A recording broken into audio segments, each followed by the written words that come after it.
Tämä on se Latio Robin Hoodi.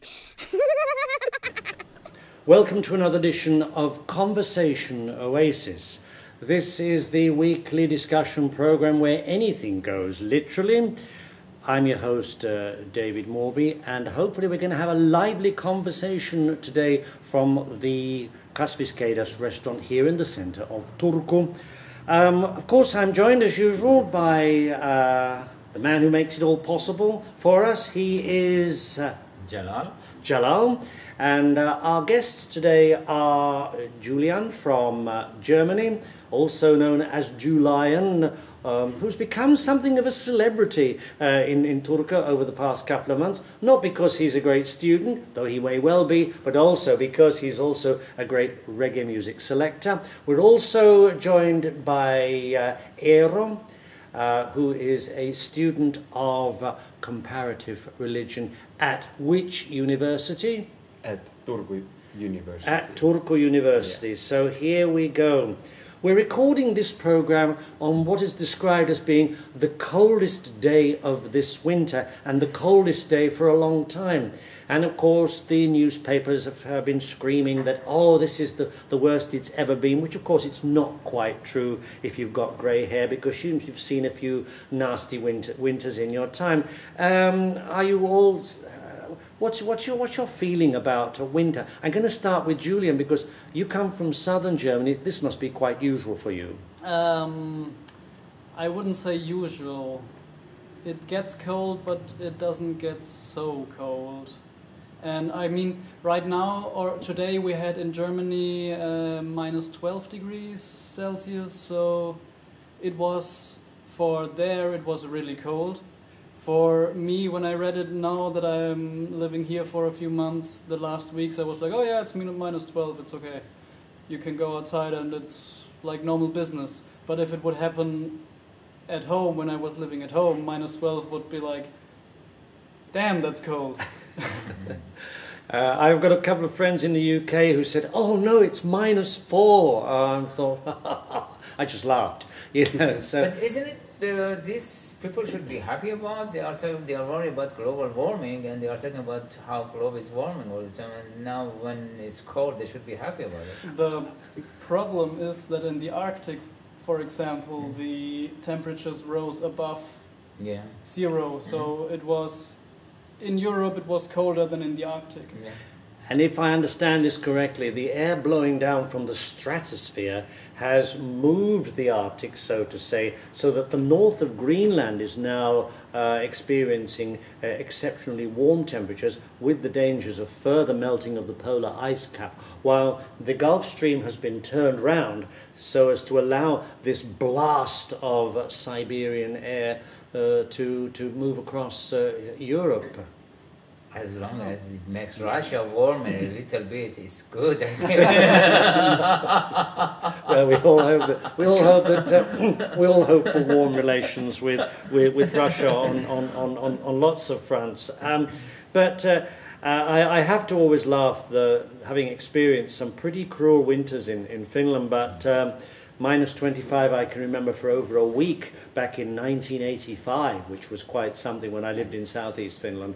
That really was a... I think February in Finland minus 20 has been quite common before. Yeah, it has. Yes, this is not very strange.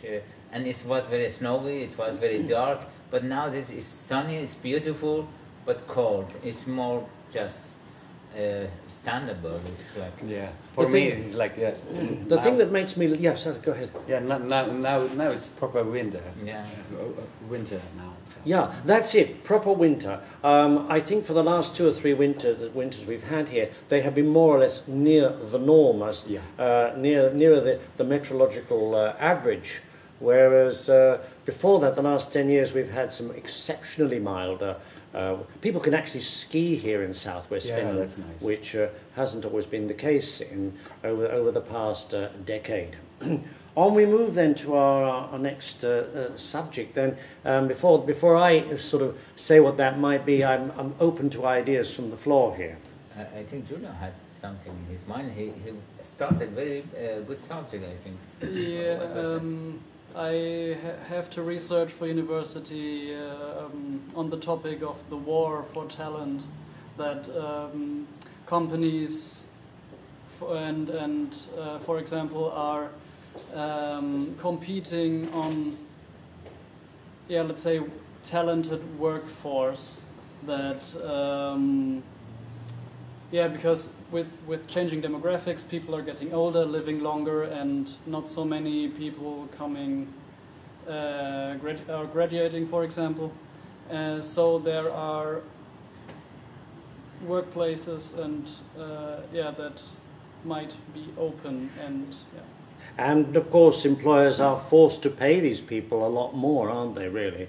In order to, it's often claimed that the reason why people get exorbitant salaries is simply because that in order to remain competitive, the companies have to pay them these salaries just to get the right people for the right jobs.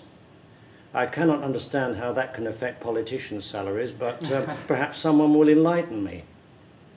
But the search for talent, are you trying to tell me then that these people just don't exist? I mean, there are so many people who graduate from universities who cannot find work which is commensurate with their qualifications. I know the talent, for at least in my opinion, the talent is there, and there's maybe there's also a bit of a problem with the education system, that people are not being well prepared for the stuff they need to do, because we're actually right now, the education system hasn't changed in, I think, let's say roughly 100 years, and we're still preparing people with the same system as to get them into the factories. Oh. And right now the working environment is completely different, so the education had or has to adapt, but it doesn't, or didn't. Well, so the fault is in the education system. That's what you're saying. There are a lot of factors. I think. Yeah. So it's also, for example, we have a different attitude in the people with towards work. Work-life balance is becoming, for example, the millennials more important. People are switching jobs more easily, more lightly than a few decades ago, where people were working at one company for 20 years or something, or their whole life. So it's everything is more fluctuant. That's right. There's no such thing as a job for life anymore. Exactly. And yet the trouble is, the older you get, the more you get into that feeling, oh, I'm going to have this job for life. And then all of a sudden you reach the age of 50 and you're told, sorry, you're no longer needed here, and you're on the scrap heap. It's interesting you mentioned, David, how much they are going to pay these talents. Soon, I think the companies are ready for having robots in their work environment, in factories, and then still they look at human as productive material, not human. So when you said that how much they have to pay them as human, I don't know how much human is worth to be paid, but machine for them is a kind of value of money. They are looking soon, when they have robots at the work environment, to see which people can still produce something for them to sell. So because human labor become useless for them. So talent is something that they need from human, nothing else. Talent to work the robots. Yeah. No, or create, I don't know, program for robots, or work with robots, or I don't know, but so still does something with the machines. So you mean that the robots will take the simpler tasks? Or definitely they take all the tasks. So, but probably the only thing human can do is in arts field and entertainment, but the rest is, I think, will be filled by robots and machines. Well, it's already there.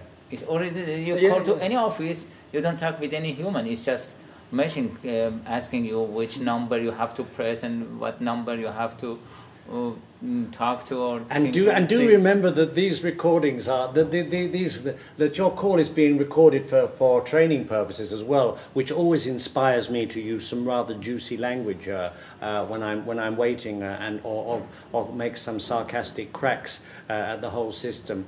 And I think that when people are confronted with this situation, we should really sort of fight back and say, when you actually do get a human being, say thank the human being for answering, thank the human being for your fellow person for being helped, but at the same time give a little bit of feedback to the people who are employing these people and state your opinion. If we remain silent, as we all know in Finland, we get absolutely nowhere. We will be trodden on.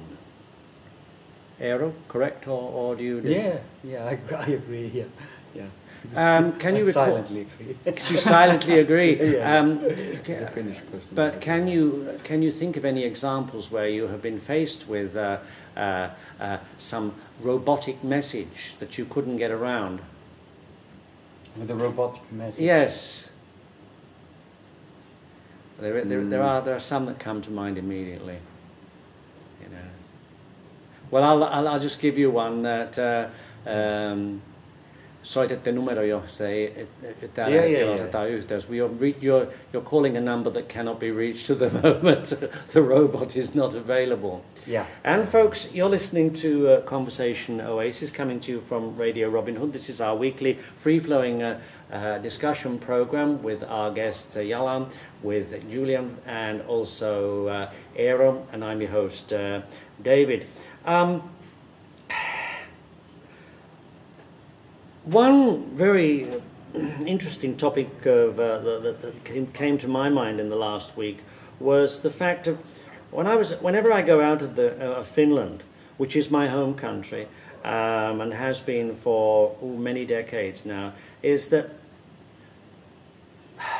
if I go back to my old country, I feel a foreigner. I feel a terrible foreigner. I just don't relate to British culture or anything along those lines. But when I come back to Finland, I always encounter culture shock.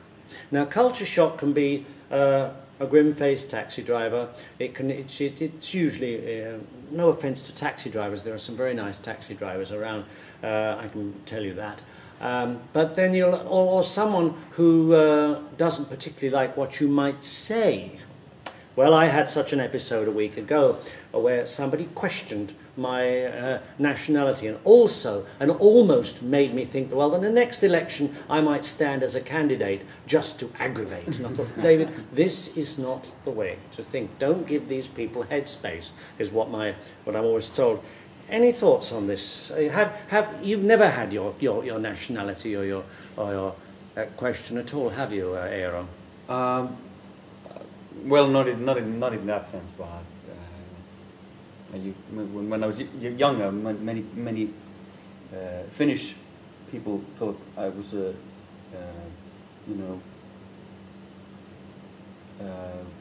can you call it, like gypsy? A gypsy? Because I'm so dark, and well, that's completely different, of course, but you know.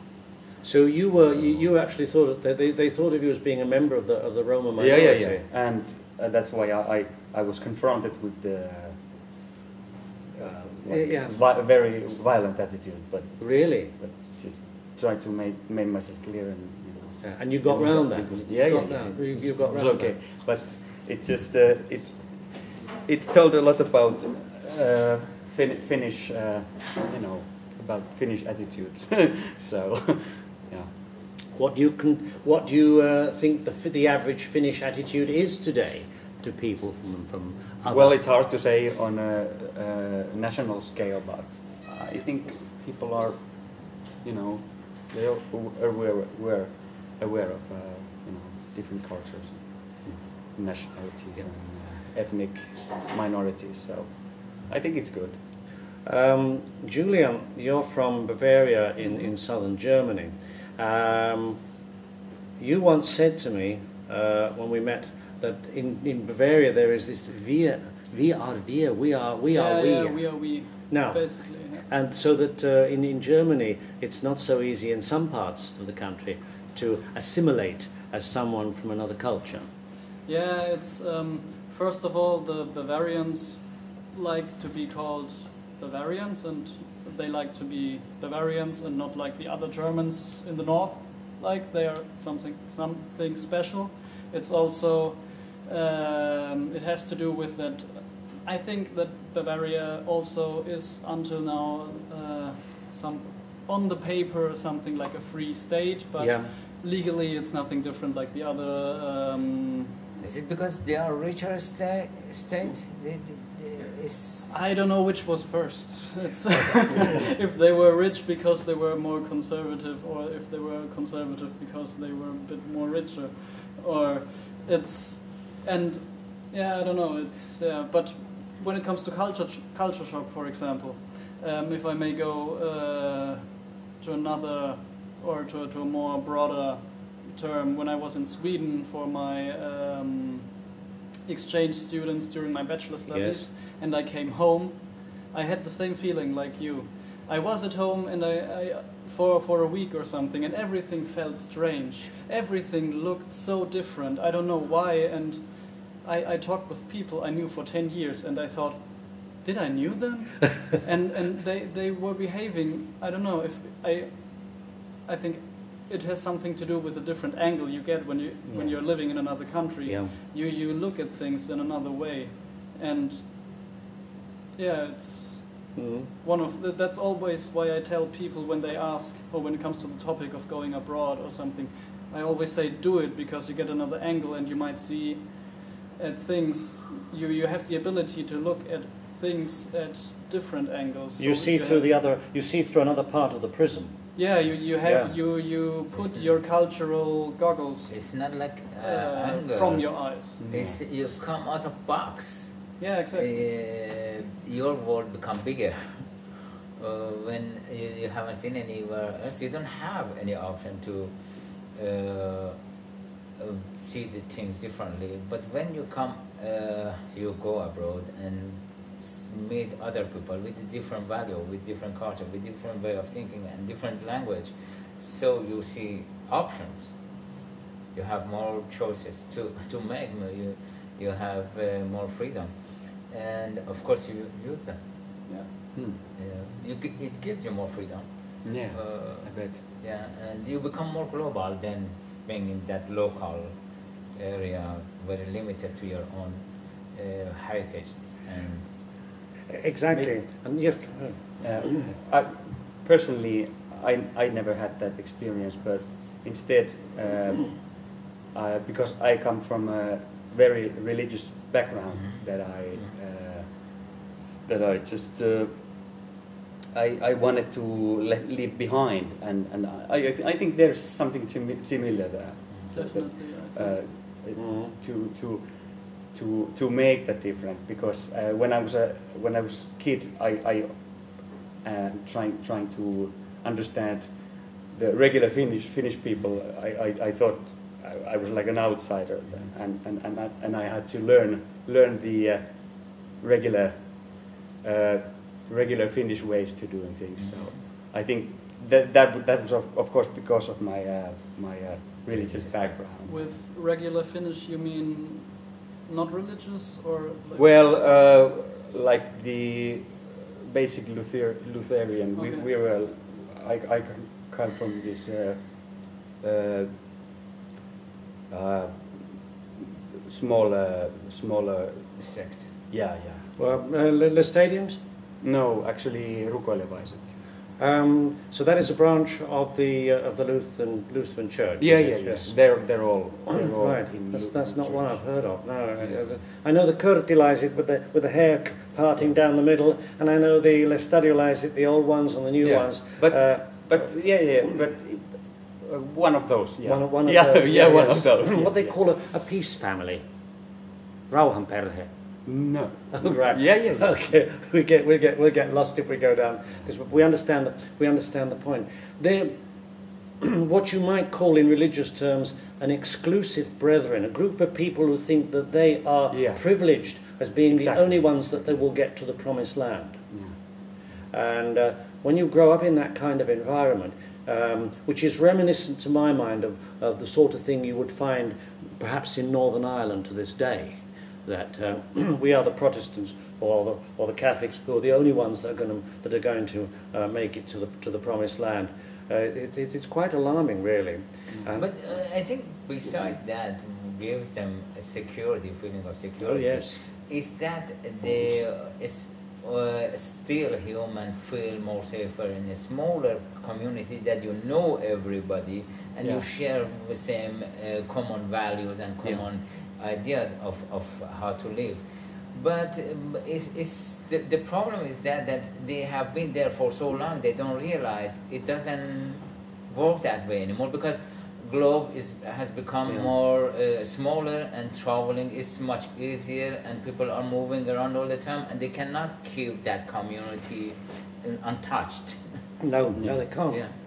I only wish certain nations would think like that. For instance, Iran, which sticks rigidly to its brand of Islam, as you well know, coming from Iran yourself originally. That's true, but I think that's also inevitable that I think any community now in the world is a piece of globe movement, and eventually they will be sucked into the future.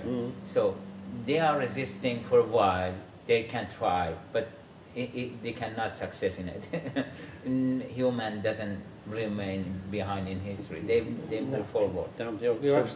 My point was, about the beginning of this conversation, was that what happens to you when you live in another country for most of your adult life, another country in which you weren't born, in which you've had citizenship for so long. What happens then after 30 or 40 years when somebody comes and challenges you and say, you, a citizen? That's my point. And what worries me with this resurgence of extreme right-wing nationalism is that a group of people see fit to deem what they think as being a Finnish citizen or a citizen of any country is what they say it is. Yeah. And that is a sickening thing. It happens in Britain. We have to remember that a lot of the population are dark-skinned in Britain simply because it was the conservative governments of the 1950s that invited people from Trinidad, Tobago, Jamaica and other countries to work in Britain. That's forgotten. And for instance in Germany as well, where the German governments in the 1960s invited Turkish people to be Gastarbeiter. Gastarbeiter, the workers. Foreign workers. Yes. Or guest workers. Yeah. And of course we also, and on the other side of the coin, we have the 500,000 people from Finland who went to work in Sweden, who have now become svenska medborgare. They didn't go to work. They ran from the war, I think. Is it so? No, some did, but they went to work. In the 60s and 70s, at the time of mass urbanization in Finland, many people went to Sweden for in the search of better working conditions and a better life. And Finland was very much was far more narrow-minded then than it is today. So I've heard from people who have actually been there. That was my point. So who knows? Maybe I'll stand as a candidate in the next election. I don't know. But first of all, I would need to get some money and also get my belief back in politics, which has died a very long time ago. Conversation Oasis is what you're listening to on Radio Robin Hood, coming to you from the Kasviskeidas restaurant here in the centre of Turku. We're coming to the end of our time at the moment, so I'm going to throw the floor open to our two remaining guests, as we have lost Jalle for a second. You see, he has to run the restaurant at the same time as talk here. Julian, you've been in Finland now, or you've been in Turku for some months. Very briefly, what's it like to be a student in Finland compared to being a student in Bavaria, Germany? I know it's a big question. It's from the academics point of view, you have to do more stuff at home, more group work, a lot more group work. In Germany, it's like you get some books you have to read, you have some lectures where you just sit and can sleep basically. and then at the end of the semester you have 1 week or 2 weeks where you have all your exams. Yeah. So you have basically 1.5 year of more or less relaxing, and then you have 2 weeks or 1 month with preparations of stress, and here it is more evenly distributed. You have a constant level of stress, but it's not as high as this 1 month.